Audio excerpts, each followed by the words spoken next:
성경 말씀 로마서 10장 1절에서 10절의 말씀입니다. 주여 감사합니다. 로마서 10장 1절에서 7절까지의 말씀 함께 보도록 하겠습니다. 같이 읽습니다. 형제들아, 내 마음에 원하는 바와 하나님께 구하는 바는 이스라엘을 위함이니 곧 그들로 구원을 받게 함이라. 내가 증언하노니 그들이 하나님께 열심히 있으나 올바른 지식을 따른 것이 아니니라. 하나님의 의를 모르고 자기 의를 세우려고 힘써 하나님의 의에 복종하지 아니하였느니라. 그리스도는 모든 믿는 자에게 의를 이루기 위하여 율법의 마침이 되시니라. 모세가 기록하되 율법으로 말미암는 의를 행하는 사람은 그 의로 살리라 하였거니와 믿음으로 말미암는 의인은 이같이 말하되 내 마음에 누가 하늘에 올라가겠느냐 하지 말라 하니 올라가겠다느냐 함은 그리스도를 모셔 내리려는 것이요 혹은 누가 무저경에 내려가겠느냐 하지 말라 하니 내려가겠느냐 함은 그리스도를 죽은 자 가운데서 모셔 올리려는 것이라. 아멘. 로마서 10장 1절에서 7절까지의 말씀, 아침에 또 말씀을 함께 나누도록 하시겠습니다. 진리는 진리인데 그 모순의 진리라는 말을 쓸 때가 있습니다. 모순의 진리. 참 어울리지를 않습니다. 진리면 진리인데 왜 모순적으로 보이냐라는 겁니다. 그런데 분명한 것은 실제 우리의 삶에 보면은 진리인데 우리가 받아들일 때에 모순으로 받아들여지는 진리들이 엄연히 존재를 합니다. 쉽게 한번 비유를 드리면은 이제 이런 경우가 될 수 있겠습니다. 유치원 아이들한테 이렇게 질문을 합니다. 얘야, 2 빼기 1은 뭐니? 이렇게 물으면은 애들이 1입니다. 이렇게 대답을 하죠. 맞지요? 2 빼기 1은 1이 맞습니다. 그런데 그 아이에게 재차 질문을 할 때에 반대로 1 빼기 2는 얼마니? 이러면은 이제 애들이 혼동에 이제 빠지게 됩니다. 2 빼기 1은 맞는데 1에서 2를 어떻게 뺐냐는 겁니다. 애들 입장에서는 그게 모순입니다. 그러면은 애들에게 이것이 왜 모순이 되는 겁니까? 마이너스의 개념을 아직 애들이 모르기 때문입니다. 그러니까 진리는 진리인데 우리가 받아들일 때에 모순으로 느껴지는 진리는 왜 발생하느냐 하면은 우리의 한계가 있고 우리의 부족함 때문이라는 겁니다. 우리가 부족하기 때문에 우리가 한계를 가지고 있기 때문에 진리가 해석이 되어지지 않아서 진리가 이해가 되지 않아서 우리가 모순처럼 느껴지게 된다는 거죠. 과거에 중세시대까지 세상의 사람들은 지구의 모양이 둥글다라는 것을 받아들일 수 없었습니다. 그들에게서 그것은 모순입니다. 왜? 실제 우리의 눈으로 봤을 때는 둥근 게 아니라 직사각형처럼 보인단 말이죠. 그게 그들에게는 진리인데 둥글다 하니까 말도 안 되는 소리 하지 말라라는 겁니다. 그래서 오히려 진리가 공격을 받았습니다. 모순이 오히려 갑이었죠. 그런데 시대가 이제 바뀌면서 지식이 이제 높아지게 되어지고 경험과 체험을 통해서 확인을 통하여서 지구가 둥글다라는 것을 이제 확인하게 될 때에 비로소 사람들은 그 모순을 진리로 받아들이기 시작했다라는 거죠. 이것이 여러분 우리가 성경의 이제 말씀으로 들어와도 우리의 한계 때문에 하나님께서 진리를 주셔도 이 진리를 이해를 못해서 받아들이지 않고 모순으로 생각하는 부분들이 의외로 많습니다. 하나님께서는 성부, 성자, 성령 삼위라고 말씀을 하시죠. 그렇죠? 그런데 그 삼위가 어떻다라는 겁니까? 하나라는 겁니다. 우리가 아는 상식은 어떻게 그 세 개가 하나가 될 수 있느냐? 말도 안 된다라는 거. 그런데 성경은 세 개가 하나가 되기도 하고 하나가 세 개가 되기도 한다라는 것. 이것을 이해하려면은 믿음의 세계, 이 믿음의 지식의 세계가 열려야만 그것을 경험할 수 있는데 우리의 노력과 우리의 열심의 그 게으름들이 그걸 받아들일 수도 없고 그걸 이해할 수도 없는 경우들이 참 많다는 겁니다. 여러분 한번 생각해 보십시오. 일주일에 교회를 한 번 다니는 사람이 어떻게 이 진리를 알겠습니까? 그냥 일주일에 교회 한 번 가방 들고 왔다가 휙 하고 가는 사람이 어떻게 신앙세계를 알고 믿음의 세계를 알겠습니까? 평생을 살아도 성경 일독 한 번 안 하는 사람이 어떻게 하나님의 말씀을 알겠습니까? 안다는 자체가 불가능한 거죠. 살아가면서 그가 하루에 24시간이 있으면 보통 사람들이 6시간, 7시간을 잔다고 했을 때에 눈 뜨고 있는 시간이 18시간, 17시간.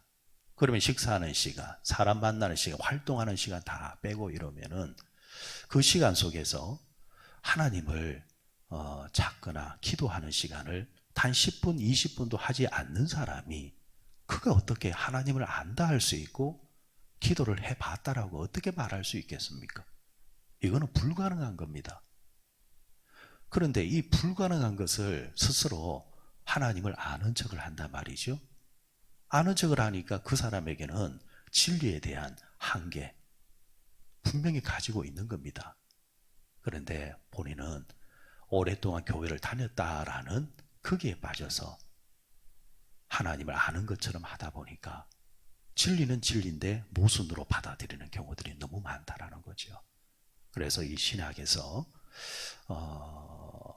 로마서 9장에도 나왔던 이제 형태지만은 구원은 우리가 믿음으로 받는 것이 맞는데 그러면은 이 구원에 대한 그 하나님의 예정과 인간의 책임을 어디까지 우리가 나누어야 하는 건가?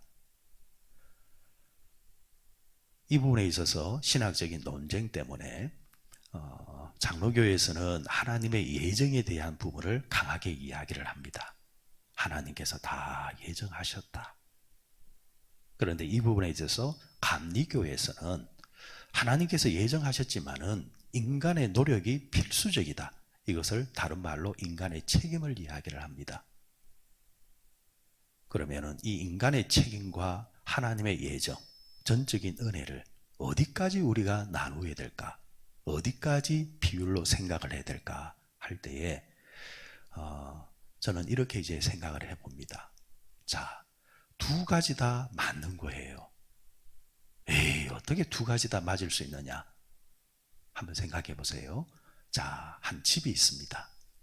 지붕이 그 세모 모양입니다. 세모 모양 딱 이렇게 돼 있는데 양쪽에 길이 다 나 있는 거예요. 오른쪽에는 한쪽 지붕에다가 빨간색을 칠해놨고 왼쪽에는 파란색을 칠해놨어요. 자, 오른쪽에 차를 몰고 가는 사람이 집의 지붕을 봤어요. 빨개요. 왼쪽을 지나가는 사람은 또 파란 지붕을 봤어요. 자, 두 사람이 만났어요. 자네 아까 집 하나 있는 걸 봤는가? 참 이쁘더라. 근데 그 지붕 봤는가? 봤네. 지붕이 파랗게 칠해져 있더만. 에이, 무슨 소리 하는가? 빨간색이라니. 에헤이, 빨간색이라니까? 아헤이, 파란색이라니까? 이렇게 싸웁니다. 자, 그런데 저 하늘에서 비행기를 타고 가면서 그 집을 봅니다.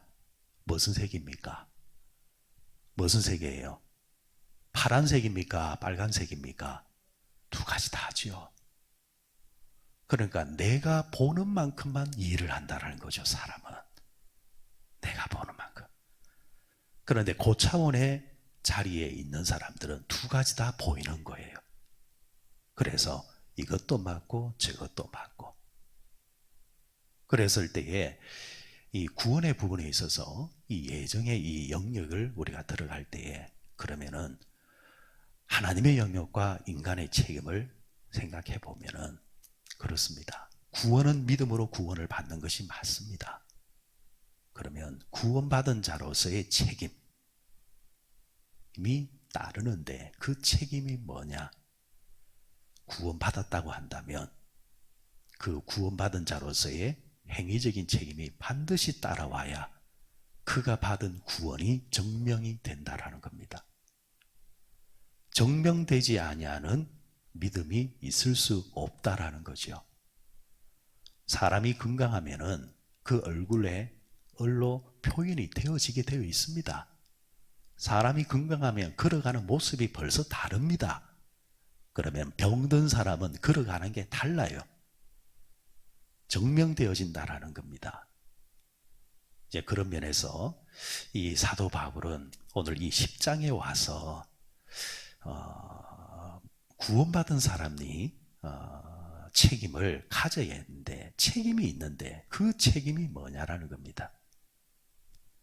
믿는 자의 책임이 따른다. 그 첫 번째 책임에 대해서 이야기할 때에 하나님에 대해서 아는 것에 대해서 열심을 내어야 한다는 겁니다. 이제 구원을 받았느냐? 그렇다고 한다면 하나님을 아는데 열심을 내어라는 겁니다. 하나님을 아는데 열심을 내지 않는 사람은 성장이 없습니다. 발전이 없습니다. 믿음의 깊이가 없습니다. 그냥 열심만 가지게 되어지면은 당장은 있어 보이지만은 결정적인 순간이 되어지면은 그토록 열심이었던 믿음은 온데간데 사라져버리고 형편없는 자가 되어버리거나, 반대로 열심은 열심인데 엉뚱한 열심을 내고 있다라는 거죠. 잘못된 열심을 내고 있다라는 거죠. 그 대표적인 사람이 누구였느냐? 바로 유대인들이었습니다. 오늘 바울이 지적하는 게 바로 그 부분입니다. 이 사람들이 열심을 내었는데 잘못된 열심. 여러분 회사를 경험하면 직원들 가운데 그런 사람들이 있잖아요. 아예 게으른 사람은 저거는 이제 못 쓰겠다. 그런데 어떤 사람은 열심은 열심이라, 그런데 불안해. 사고 칠 것 같아요. 게으른 것도 아니에요. 열심인 것 같아요. 그런데 번지수를 항상 잘못 찾아서 결과를 엉뚱하게 자꾸 만들어낸단 말입니다. 근데 자기는 열심이래. 유대인이 바로 그 부분입니다. 자, 그래서 열심을 내기 위해서는, 바른 열심을 가지기 위해서 어떻게 되느냐? 하나님을 아는데 열심을 내야 된다. 그 책임이 반드시 따른다라는 겁니다. 자, 하나님을 아는 열심에 있어서 방해되는 것이 있습니다. 사도 바울은 두 가지를 지적했습니다. 하나는 잘못된 전통이 있다, 이렇게 이제 말을 해주고, 또 하나는 무지라, 이렇게 말을 합니다. 무지의 다른 말은 열심은 열심인데 무지한 열심을 말하는 겁니다. 여러분, 교회도 잘못된 전통이 있습니다. 잘못된 전통. 그런데 그 잘못된 전통이 진리의 수준까지 갖다 놓으면 큰일 난다라는 겁니다. 그건 하나님이 주신 말씀도 아니에요. 그냥 인간의 모임에서 그냥 만들어진 거예요. 그런데 이런 전통은 처음에는 순수하게 만들어졌다 할지라도 사람이 달라지거나 조건이 달라지면은 그 전통이 희한하게 둔갑을 해가지고 진리를 잡아먹어버리는 엉뚱한 일이 벌어지게 되어집니다. 그 전통은 없어도 되는 겁니다. 거기에 목숨을 걸 필요가 없습니다. 우리 교회가 옛날에는 뭐 했는데, 어떻게 했는데, 그거 아무 구원과 관계없는 거예요. 그거는 충분히 바뀌어도 상관없는 거예요. 시대가 달라지면 시대에 맞게 바꿔도 아무 상관없는 거예요. 그런데 거기에 집착하는 사람들이 있습니다. 내가 죽기까지는 절대 안 된다는 사람들이 있습니다. 아주 쓰잘데없는 짓들이에요. 여기에 발목 잡혀서 교회 부흥과 교회 성장에 걸림돌이 되는 것이 의외로 현대 교인들한테 많습니다. 의미 없는 겁니다. 또 하나, 잘못된 이 무지, 잘못된 열심이 무지라 했는데, 여러분 이 신앙생활에서 이 무지의 영역이 얼마나 크냐면 우리가 진리 생활을 할 때에 아는 만큼 보인다 했잖아요. 그죠? 그런데 아는 데는 열심을 내지 아니하고 본인이 살아왔던 이제 경험을 이제 그것을 진리라 생각하면서 이런 이제 무지를 통해서 신앙을 하다 보니까 무리를 일으키는 경우들이 많습니다. 한번 생각해 보세요. 신앙과 우리가 가지고 있는 이 기독교의 신앙과 잘못된 신앙을 가진, 그러니까 미신적인 신앙을 딱 비교해 보면은 미신의 특징이 뭐냐 하면은 무지입니다. 왜 무지냐 하면은 보세요. 산에 가서 3000배를 하는 사람이 있습니다. 아니면은 무당한테 가서 물어보고 복을 비는 사람이 있습니다. 그럴 때 그들이 기도할 때에 하늘의 뜻이 무엇입니까? 라고 기도하는 거 봤습니까? 하늘의 뜻은 의미가 없습니다. 구하지도 않고 찾지도 않습니다.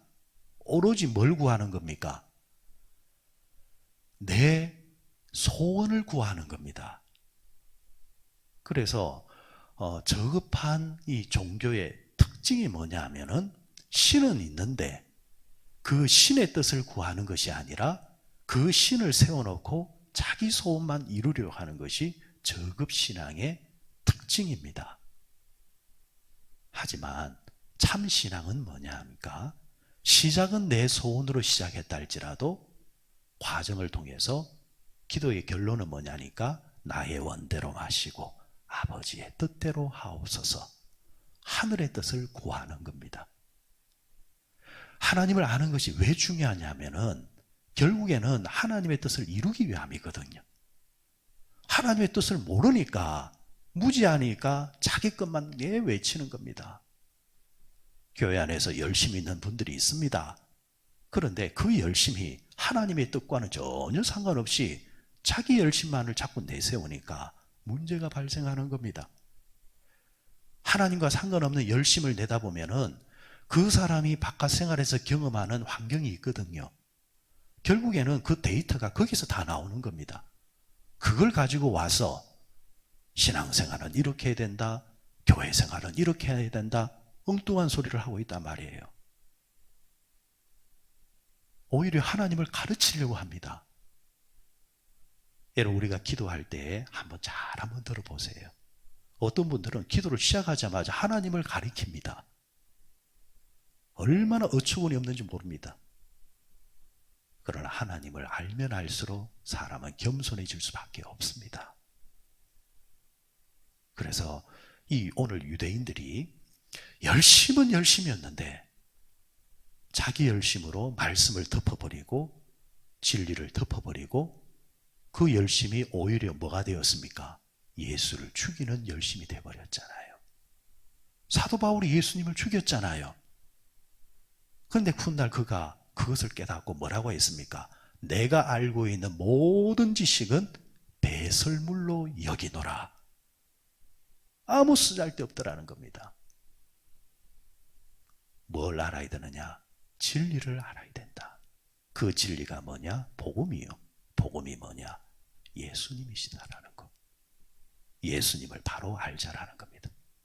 그러면서 오늘 말씀에 있어서 조금 이해하기 힘든 말씀을 하나 줬지만은, 하지만 알고 보면은 그 말씀이 이 말씀입니다. 6절 한번 보세요. 6절에 뭐라고 했냐니까, 믿음으로 말미암는 의인은 이같이 말하되 네 마음이 누가 하늘에 올라가겠느냐 하지 말라 하니, 올라가겠다 하면 그리스도를 모셔 내리려는 것이요, 혹은 누가 무지경이 내리겠느냐 하지 말라 하니 내려가겠느냐 하면 그리스도를 죽은 자 가운데서 모셔 올리려는 것이라. 자, 이 말이 어려운 말이지만 쉬운 말이에요.